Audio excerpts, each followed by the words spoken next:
Club de Prensa con Juan Carlos Iragorri. Bienvenidos a Club de Prensa en NTN 24. Transmitimos desde Bogotá, desde los estudios centrales de este canal. Y no olviden que al final de este programa ustedes lo pueden ver completo o pueden ver a partes en nuestra página de Facebook, también por nuestra cuenta de Twitter, y el audio, el podcast, lo pueden escuchar en SoundCloud. Les doy la bienvenida hoy a los invitados del Club de Prensa. En primer lugar, la periodista española, presentadora y periodista también, por supuesto, de NTN 24, Eva Rey. Bienvenida a esta mesa hermosa. ¿Cómo estás, Juan Carlos? Gracias por invitarme. Y está también con nosotros Samuel Hoyos, representante de la Cámara por el Centro Democrático y analista político y profesor universitario aquí en Colombia. Bienvenido también a esta mesa. Juan Carlos, muchas gracias por la invitación. Es un placer estar acá con ustedes dos hoy. Primer asunto, Eva Rey, tiene que ver con la campaña presidencial en Francia. Hay elecciones y la primera vuelta será el 23 de abril. Si ningún candidato obtiene más del 50% de los votos, habrá una segunda y definitiva vuelta de los comicios presidenciales el 7 de mayo. En los sondeos aparece en primer lugar Emmanuel Macron, un hombre independiente de centro izquierda, que le ganaría en la segunda vuelta, si pasa a segunda vuelta, a Marine Le Pen, la líder del Frente Nacional, un partido xenófobo y de extrema derecha. Pero una de las noticias de las últimas semanas ha sido la caída en picada en los sondeos del señor François Fillon, quien fuera ministro del Interior y que era el candidato conservador. Lo que pasa es que en las últimas horas, el propio Fillon, esta misma mañana, anunció que un juez lo ha citado a declarar el 15 de marzo. Todo como consecuencia de que un diario satírico muy famoso en Francia destapó una circunstancia, y es que el señor Fillon le pagó durante 15 años $800,000 a su esposa, a Penélope se llama, por lo cual el escándalo se llama el Penélope Gate. No es un escándalo contratar a la mujer, es un escándalo que ella no llevó a cabo ningún trabajo y se ganó el dinero aparentemente gratis. Aquí la pregunta es, ¿murió definitivamente la candidatura del señor François Fillon o él tiene alguna salvación? Ha dicho esta mañana a sus seguidores que tienen que resistir y que aquí lo que es un asesinato político. Exactamente, ha hablado de asesinato político, que ya muchos están calificando eso, sobre todo como de un exministro, como palabras muy duras. Concretamente lo que ha dicho es: no cederé, no me rendiré, no me retiraré. Palabras que chocan un poquito con lo que decía en enero, porque decía que si lo citaban, él dejaba enseguida esa carrera o esa candidatura y esa carrera al ser presidente de Francia, pues porque esa era su promesa. Quien sí se ha retirado ha sido su asesor en Asuntos Exteriores, porque ha dicho que la palabra está para cumplirla y que eso deja muy mal a los políticos que dicen muchas cosas pero no cumplen. Yo no sé si Fillon, esta ha sido la estocada de muerte ya, el querer seguir cuando ha sido ya citado para declarar sobre estos hechos del Penélope Gate, como le están llamando ya en Francia, pero sí que lo deja herido de muerte, yo sí creo, y precisamente por eso, yo creo que el escándalo lo había dejado muy tocado, pero quizás de escándalos más grandes han salido candidatos y presidentes en otros países, pero esto de no cumplir la palabra, y que quede tan claro que hace apenas mes y medio dijera: si me citan, me retiro, y que ahora diga: no, esto es, me están asesinando políticamente, y además que le llame la atención el accionar de la justicia. Dice que todo está siendo muy rápido, como es su citación justo 2 días antes de poder presentar la candidatura, y que la justicia en su caso no lo está tratando como al resto de los ciudadanos, sino que le sorprende eso, la rapidez. Pues es que se debería de sorprender, pero para bien. Qué bien que por fin la justicia está actuando. Entonces yo creo que sí queda herido de muerte. Eva Rey decía que se ha retirado uno de los principales asesores del señor François Fillon, que es Bruno Le Maire, quien fuera ministro de Agricultura, y parece que es un golpe muy fuerte para la candidatura de Fillon. Y estas elecciones además son claves, porque de ganar el Frente Nacional de la señora Marine Le Pen, ella ha prometido que convocaría un referendo parecido al que convocó David Cameron en el Reino Unido para retirar o intentar retirar a Francia de la Unión Europea. ¿Qué lectura le da usted a lo que está pasando, Samuel Hoyos, que además usted vive en Francia un buen tiempo?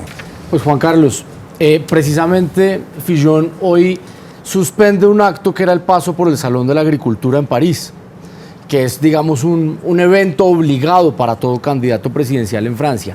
Pero el escándalo ha adquirido una dimensión superior. Su esposa recibió 830.000 euros en honorarios como asistente parlamentaria del señor Fillon, y sus hijos alrededor de 500.000 euros en honorarios de asesorías, etc. En Francia no existe la inhabilidad para que los parlamentarios contraten como asesores a sus hijos, a sus esposas, a sus amantes. Eso no existe como en Colombia, sí. El problema es que al parecer no hicieron nada. Es decir, se ganaron más de 1 millón de euros sus familiares sin presentar resultados en su asesoría. Y eso, pues un juez hoy lo ha llamado a rendir cuentas y él lo ha calificado como un asesinato político. Evidentemente yo creo que el mundo de hoy no está para eso.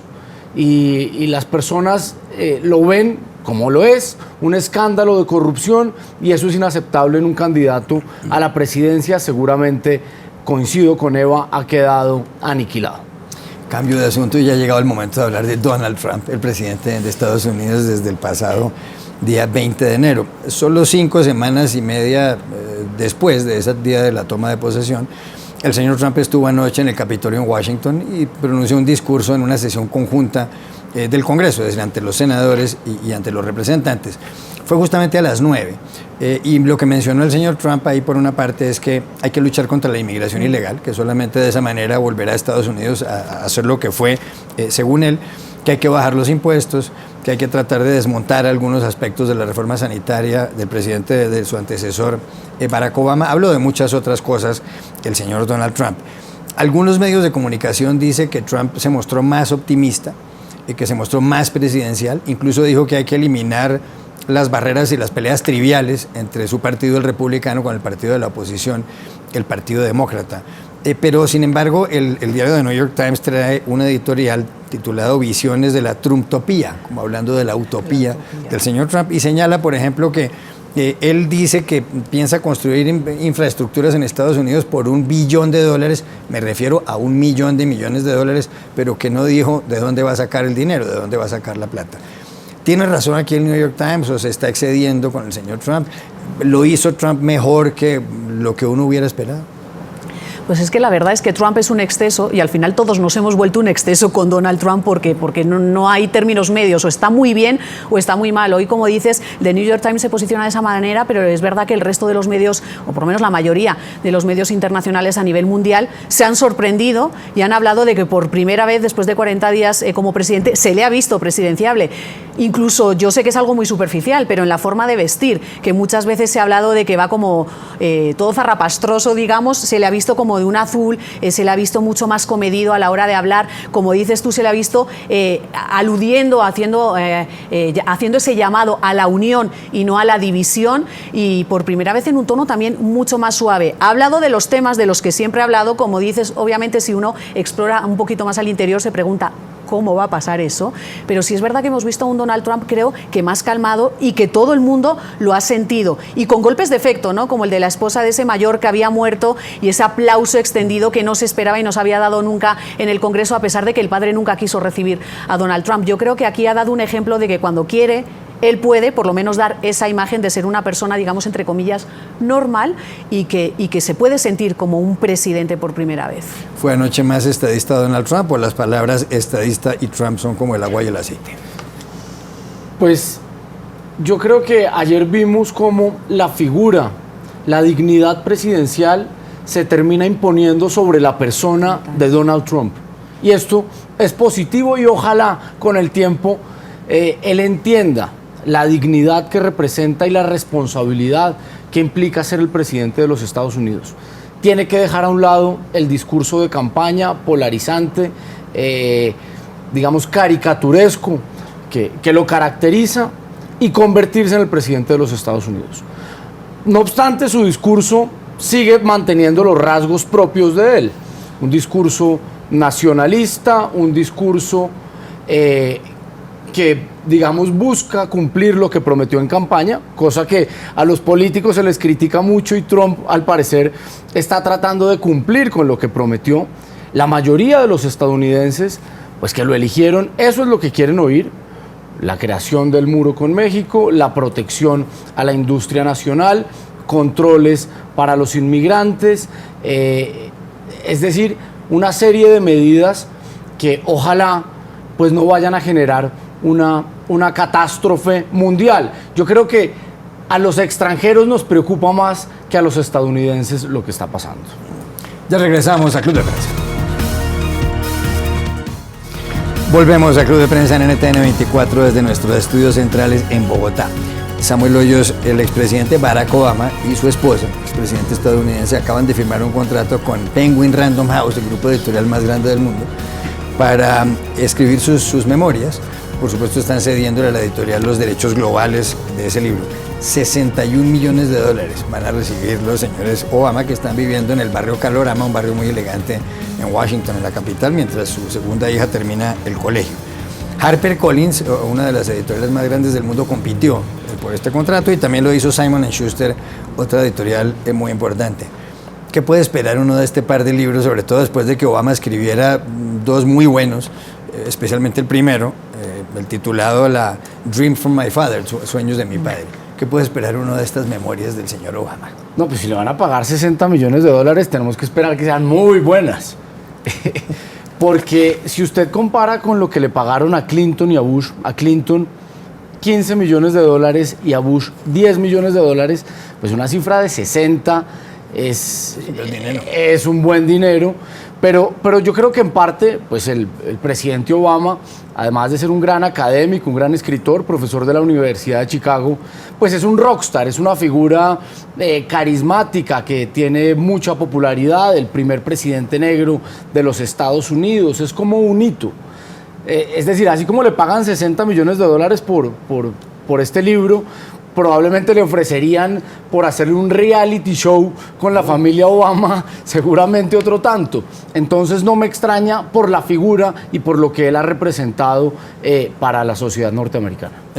Pues uno pensaría que más de 60 millones son muchos millones, como dices, para una persona que ya ha escrito libros y que se supone que ya se sabe muchas cosas del expresidente Barack Obama. Pero bueno, ahí está el mercado. Si le ofrecen eso, y como decía Xavier, era una puja, eso es porque es lo que vale. Luego, cuánto se venda, eso será agua de otro costal. Pero lo que sí es cierto es que, como dice Samuel, él es un rockstar. Lo que ha generado Barack Obama, yo creo que ni Bill Clinton, que ha sido una persona muy cercana también y un expresidente, digamos, muy carismático, no lo ha generado ninguno. También hay que tener en cuenta que acaba de salir de la presidencia, o sea que Barack Obama sigue siendo un expresidente muy vigente.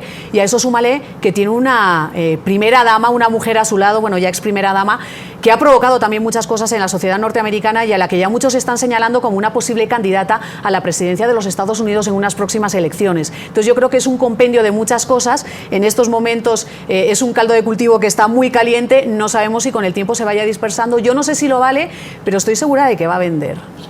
A propósito del presidente de Estados Unidos, Donald Trump, del actual, quería preguntarle algo, Eva, y tiene que ver con Kellyanne Conway, que es la principal asesora política del señor Trump en la campaña y su principal asesora en la Casa Blanca.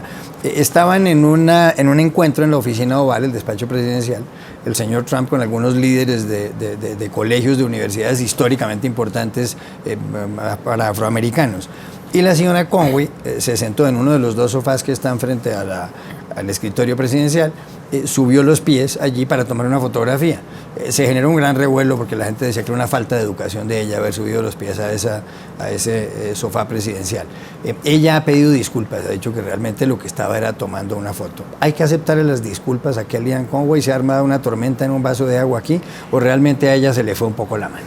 Yo creo que es un poquito de todo, como decimos, siempre hay exageración en torno a todo lo que ocurre con Donald Trump. Sí fue una falta de respeto, me parece, no sé, en el sentido de que pues estamos en plena Casa Blanca y hay un protocolo que seguir y lo que no puedes hacer es quitarte los zapatos de tacón, subir las piernas al sofá, y mira que yo soy poco de protocolos, pero hay que seguir un protocolo y tienes una posición dentro de ese gobierno. Pero me parece que a final de cuentas también queda dentro del anecdotario de cosas no tan importantes que tienen que ver con el gobierno del presidente de los Estados Unidos, Donald Trump. Finalmente sí es cierto que estaba sacando una foto, trató de sacarla de la manera más cómoda que pudo, se quitó los zapatos y no pensó en la repercusión que iba a tener. Yo creo que no da para mucho más, pero sí se le fueron un poquito las luces. Samuel Oyer.